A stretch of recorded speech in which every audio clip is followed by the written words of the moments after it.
कल कल आलू सगे बड़ी भाजा रांधला आटे तेतली झोल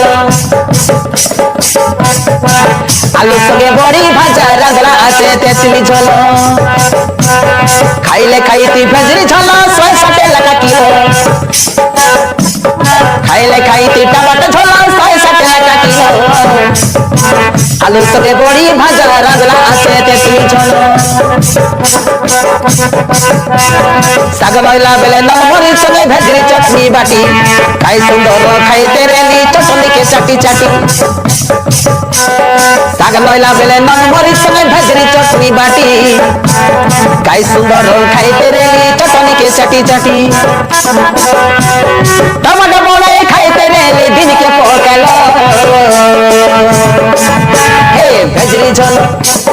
टमाटर झोल हाँ तांसली झोल ये तेतली झोल मके ना लगे भोलो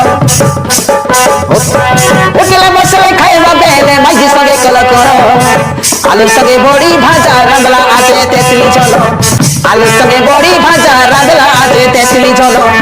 खाइले खाइती मई भेजरी झोल 160 लगा किलो का 160 लगा किलो 160 लगा किलो का 160 लगा किलो